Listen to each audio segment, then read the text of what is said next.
सो हे hi hello guys, hopefully आप लोग ठीक ही होंगे। तो चलिए हम अपनी स्टोरी अनोखी मोहब्बत को स्टार्ट करते हैं। स्टार्ट करने से पहले जान लेते हैं कि लास्ट पार्ट में क्या हुआ था। तो यहाँ लास्ट पार्ट में रिद्धि से मिलने नेहा भी आ गई होती है, जो कि रिद्धि को बहुत समझाती है, लेकिन रिद्धि यहाँ अपनी ही बात पे टिकी रहती है। तो चलिए अब इसके आगे जानते हैं। इधर रिद्धि चुपचाप से नेहा के चेहरे को देखने लगती है और मन ही मन सोचती है, सही तो कह रही है नेहा, इसमें कोई गलत नहीं है। परेशानियाँ सबके बीच आती हैं, लेकिन हमें इन सबको दरकिनार करके एक रहना चाहिए। रिद्धि ये सब सोच ही रही होती है कि तभी एक नर्स उसके पास आती है और कहती है, डॉक्टर कपूर आपसे अभी कोई मिलने आया है। इस पर रिद्धि हैरान होते हुए कहती है, इस वक्त मुझसे कौन मिलने आया है? नर्स बोलती है, वो कह रही हैं कि उनका इस वक्त आपसे मिलना बहुत ज़रूरी है। ये सुनकर रिद्धि अपनी जगह से खड़े होते हुए कहती, ठीक है, कहाँ है वो? नर्स बोलती, वो आपके केबिन के पास आपका वेट कर रही हैं। रिद्धि कहती है, ठीक है, तुम जाओ, मैं उनसे मिलकर आती हूँ। देखो तो सही कौन आया है। नेहा मुंह बनाकर रिद्धि को सुनाती हुई कहती है, और कौन आया होगा? वो रोहित आया होगा तुमसे मिलने।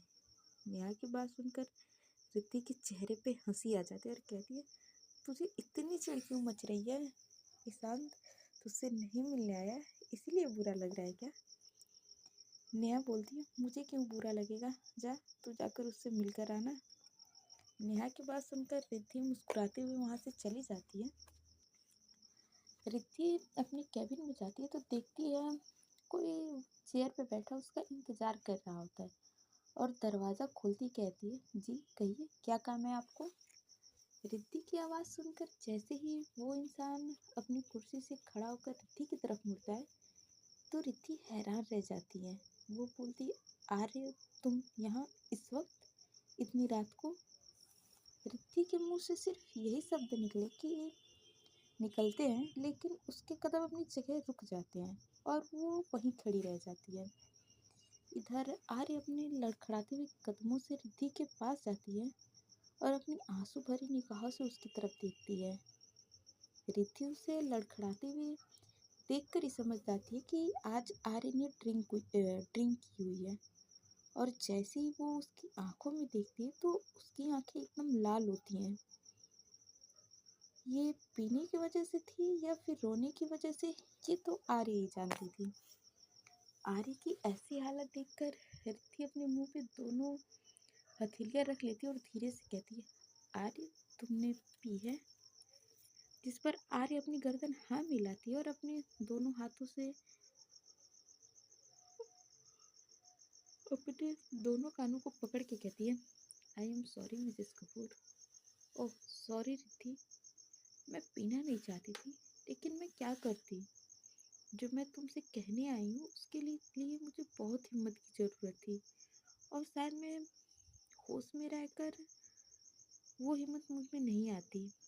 जिस पर रिद्धि घबराते हुए कहती, ऐसा क्या कहने वाली हो आर्य, जिसके लिए तुम्हें इतनी हिम्मत की ज़रूरत थी कि तुम अपने होश खोने पड़े? आर्य अपने कानों से अपने दोनों हाथ हटाती है और कहती है, ये आखिरी बार था रिद्धि जो मैंने ड्रिंक की है। वादा करती हूँ कि आज के बाद से कभी इसे अपने मुंह से नहीं लगाऊंगी। अपने गले पर हाथ रख के वो प्रॉमिस करती है। आर्य की हालत देखकर रिद्धि को बहुत बुरा लग रहा था। वो तो पहले ही नेहा की बातों की वजह से अपने दिल और दिमाग की कसम उलझी हुई थी, और ऊपर से आर्य की हालत देखकर तो उसे समझ नहीं आ रहा था कि वो क्या करे और क्या नहीं।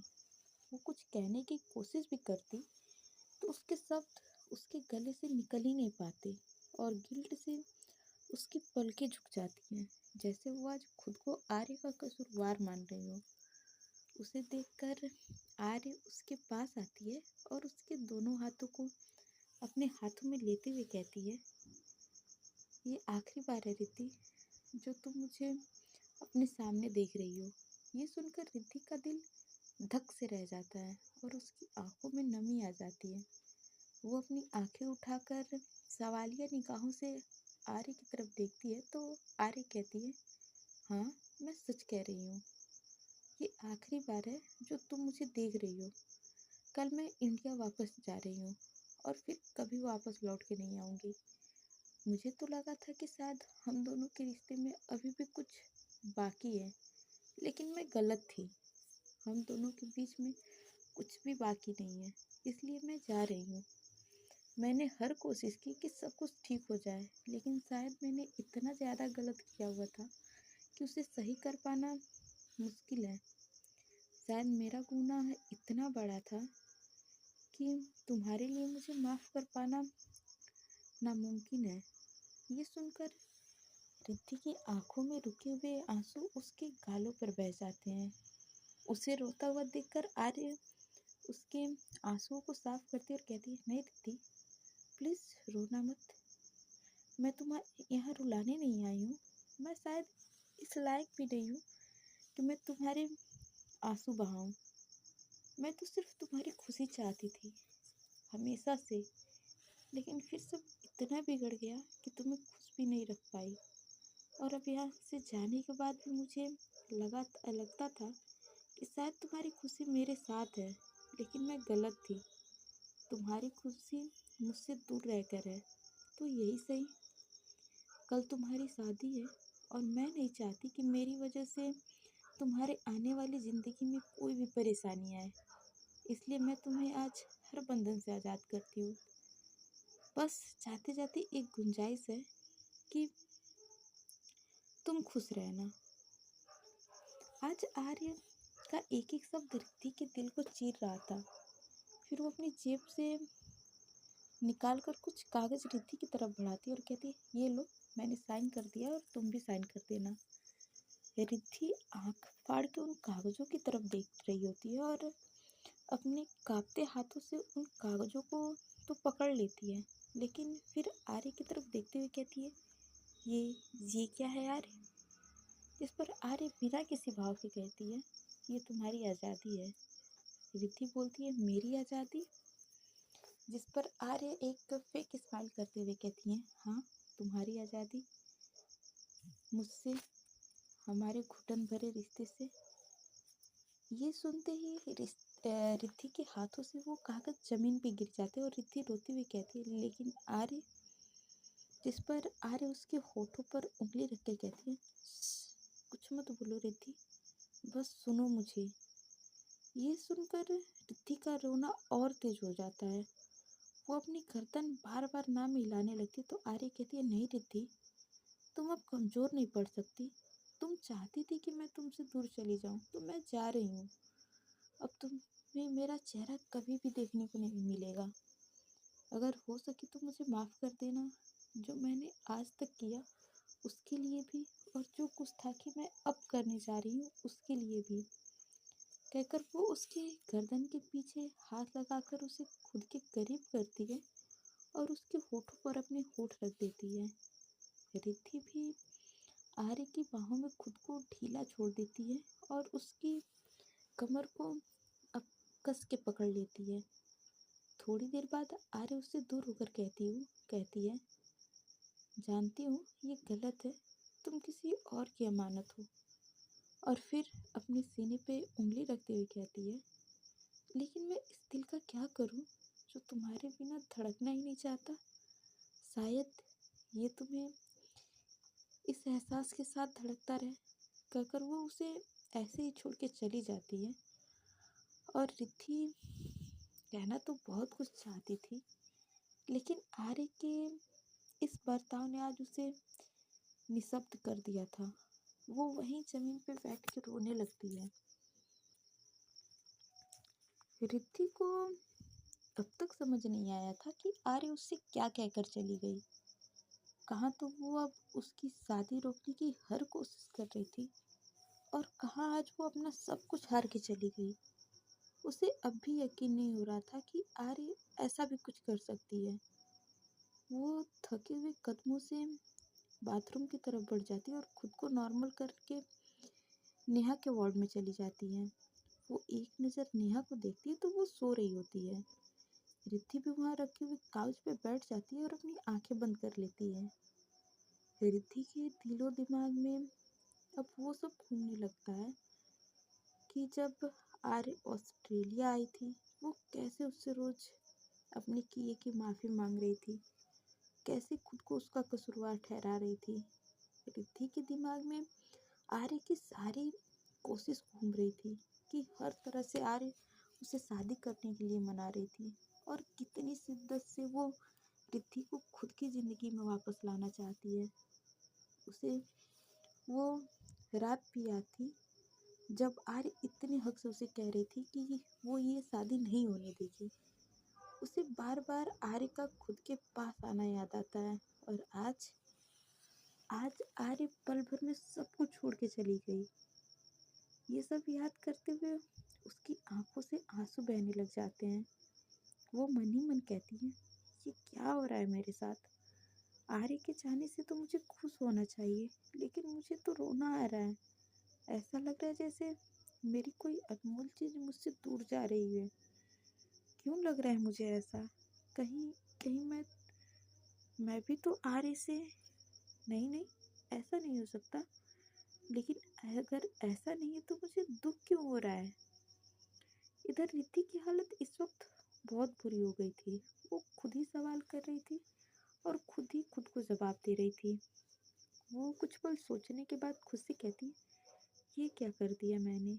ये सब कैसे हो गया मुझसे? समझ नहीं आ रहा क्या गलत है या क्या सही। क्या मैंने सच में आर्य और खुद के साथ इतना गलत किया है? क्या मैं सच में ओवर रिएक्ट कर गई? क्या मुझे आर्य को माफ कर देना चाहिए था? मैंने अपनी गलती छुपाने के लिए आर्य की गलती को इतना बड़ा बना दिया। क्या मेरी गलती की वजह से सब लोग सफ़र कर रहे हैं? और सब लोगों की बात तो छोड़ो, क्या सच में मैं आर्य के बिना तड़प रही हूँ? उसे सजा देने के चक्कर में मैं खुद को सजा दे रही हूँ।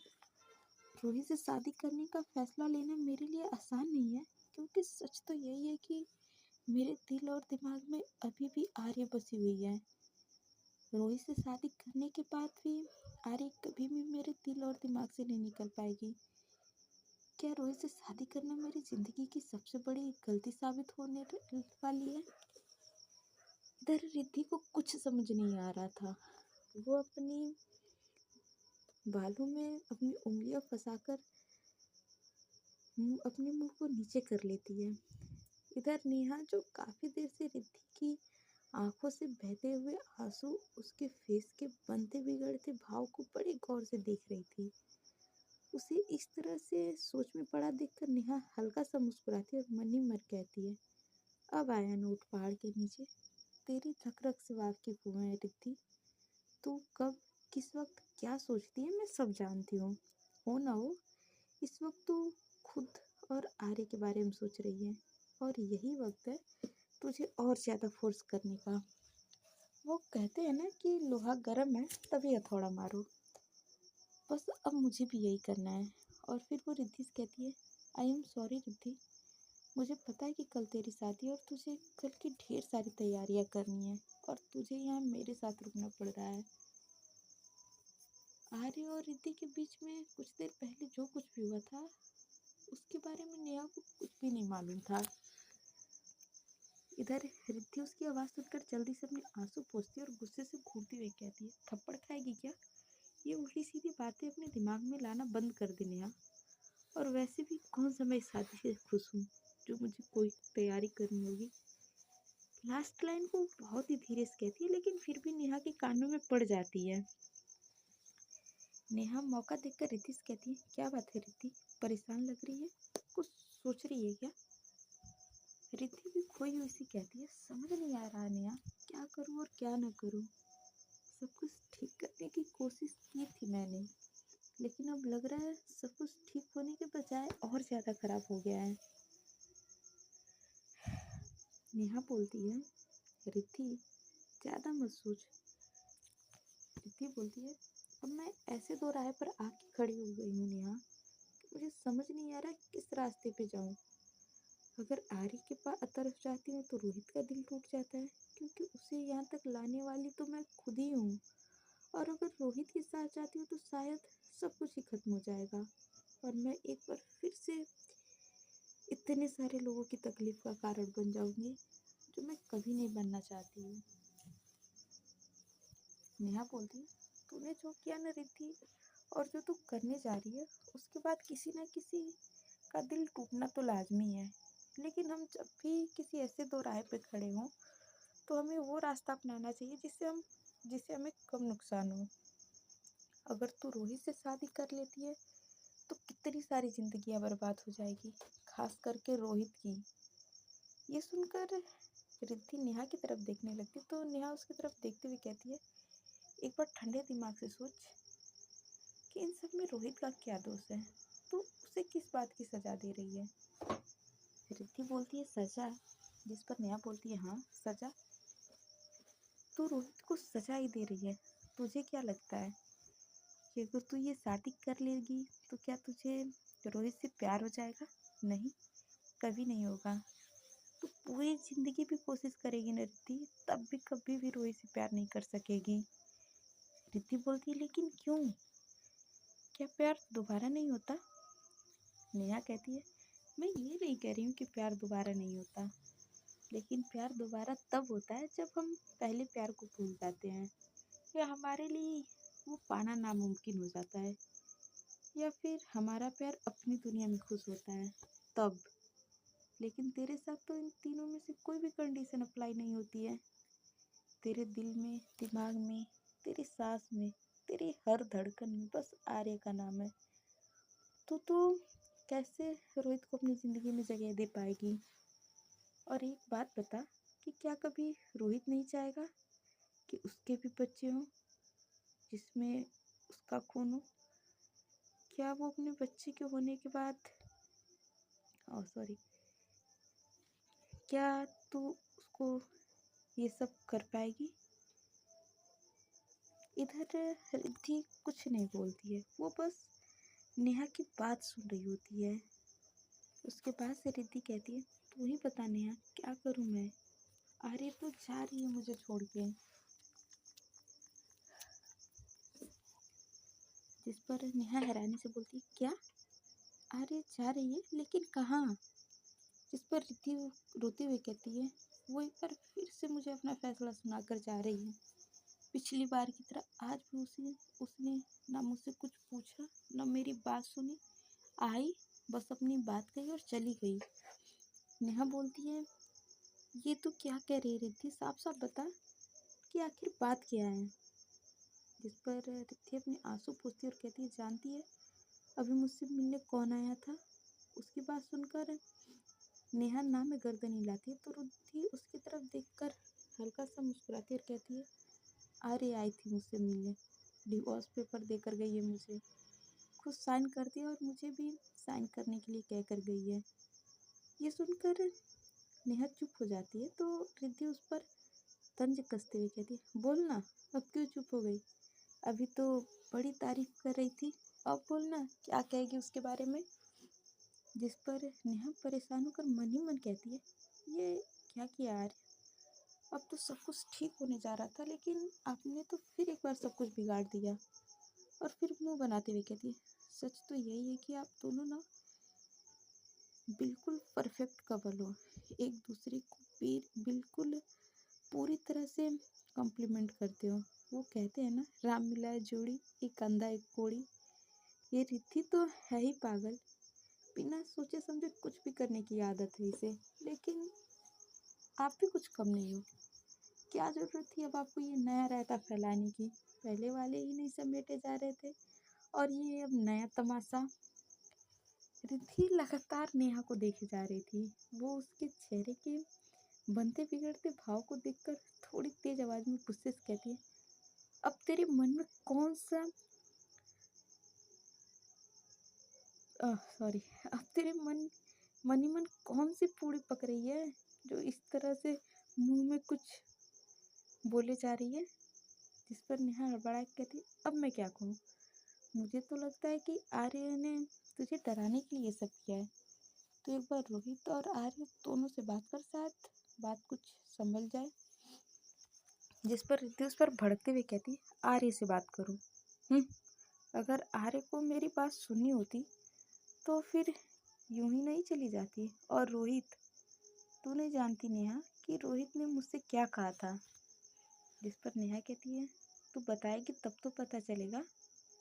इस पर रिद्धि उसे घूरते हुए देखती है और कहती है, तो उसने मुझसे कहा था कि मैं यहाँ तो अपने कदम वापस ही ले लूँ, लेकिन अगर वो मंडप मंडप तक आया तो वो शादी किए बिना नहीं जाएगा। जिस पे नेहा कहती है, हाँ तो ठीक है ना, तो फोन पर बात करना उससे। तू उसे मंडप में आने के लिए क्यों दे रही है? वो बारात लेके तेरे घर आए उससे पहले ही तू मना कर दे उसे शादी के लिए। जिस पर ऋतिक कहती है, आराम से कह रही है मना कर दे, हलवा है सब कुछ। एक बार सोच तो कि मेरा मना करने से उसकी कितनी बेइज्जती होगी। जिस पर नेहा मुंह फेरते हुए कहती है, तो कर ले फिर रोई से शादी और भूल जा आर्य को। जिस पर ऋतिक गुस्से से अपने पैर पटकते हुए कहती है, नेहा। नेहा भी उतनी गुस्से से कहती है, क्या क्या नेहा, क्या चाहती है तू? दो नावों में पैर रखकर सवार होना चाहती है? जानती है तेरा डूबना तय है, समझती है ना? या तो तू रोहित को मना कर दे या फिर उससे शादी कर ले। तेरे पास अब दो ही रास्ते हैं, उसके अलावा और कोई रास्ता नहीं है। और इन दोनों का अंजाम क्या होगा ये सोचना छोड़कर फैसले लेगी तो ही फैसले ले पाएगी। जिस पर रिद्धि अपने कांपते हुए हाथों से फोन निकालती है और रोहित को फोन मिलाने लगती है, लेकिन रोहित फोन नहीं उठाता। वो बार बार कोशिश करती है, लेकिन रोहित फोन ही नहीं उठा रहा था। फिर वो गुस्से से अपना फोन पटक देती है। इधर रोहित के घर पर कल की शादी की तैयारियां हो रही थी। उसके फ़ोन की स्क्रीन पर रिद्धि फ्लैश होता है तो उसकी कजन सिस्टर उसका फ़ोन उठाकर भाग जाती है और उसे रिद्धि से बात नहीं करने देती है। नेहा ने रिद्धि को इतना ज़्यादा परेशान देखकर कहा, क्या हुआ, कोई बात है? तो रिद्धि अपनी आंसू भरी निगाहों से नेहा की तरफ देखती और गर्दन ना मिला देती है। उसे इस तरह से उदास देखकर नेहा कहती है, कोई बात नहीं रिद्धि, इस तरह से परेशान होने से वैसे भी कुछ नहीं होने वाला और रोने से तो बिल्कुल भी कुछ नहीं होना। इसलिए पहले रोना बंद कर और ठंडे दिमाग से सोच कि आगे तुझे क्या करना है। कल सुबह तक बात कर लेना रोहित से। अभी तो बहुत वक्त है शादी में, शादी तो सुबह है ना, और तेरे पास तो अभी पूरी रात पड़ी है। बार बार कोशिश करती रहे, क्योंकि कोशिश करने वालों की कभी हार नहीं होती है। जिस पर रिद्धि अपना रुआसा सा मुंह बनाकर कहती है, सब कुछ सही होगा ना नेहा, मुझे डर लग रहा है। नेहा बोलती है, पता नहीं सही होगा या नहीं, लेकिन कोशिश करने में क्या जाता है। नेहा की बातें सुनकर रिद्धि स्माइल करती है और उसके डिस्चार्ज की सारी फॉर्मेलिटी पूरी करके उसे अपनी कार में बिठा के घर की तरफ ले आती है। नेहा को आर्य के घर की तरफ छोड़कर वो अपने घर की तरफ जाने लगती है, लेकिन उसकी नजरें बार बार आर्य को खोज रही थी, लेकिन आर्य उसे कहीं नजर नहीं आती है। तो वो बड़बड़ाने लगती है और बोलती है, बिल्कुल अजीब इंसान है यार, जब भी उसकी ज़रूरत होती है वो कहीं नज़र नहीं आती है, हमेशा गलत वक्त पे गलत काम करती है। ये तो हुआ नहीं कि मेरी गलती को सही कर सके और अपनी तरफ से एक और गलती करके चली गई हूँ। बड़ी है मुझे तलाक देने वाली, एक बार मुझे मिल जाए तो मैं उसका मुंह तोड़ दूंगी। हिम्मत कैसे हुई मुझे तलाक के पेपर देने की, बेवकूफ़, इडियट, पागल कहेगी, कहकर वो अपना मन मार के अपने घर की तरफ बढ़ जाती है। रिद्धि इस वक्त बहुत परेशान थी और लगातार बड़बड़ाए जा रही थी, और सारे के सारे घर वाले छुप छुप के उसे देखे जा रहे थे और उसकी ऐसी हरकत देखकर वो मुंह दबाकर हंसे जा रहे थे। इधर नेहा को ऑस्ट्रेलिया में देखकर बाकी सब लोग बहुत खुश होते हैं, और ईशान जो जाकर सीधा उसके गले लग जाता है और उसका माथा चूम के कहता है, I love you Neha, I miss you so much. Neha भी मुस्कुराते हुए ईशान से कहती है, I love you too Ishaan. और फिर ईशान के ईशान अपनी बेटी को गोद में उठा लेता है और उसके दोनों गालों पे किस करके कहता है, I love you my doll, कैसा है मेरा बच्चा। और वो बच्ची भी उसे किस करती है और कहती है, मैं ठीक हूँ पापा।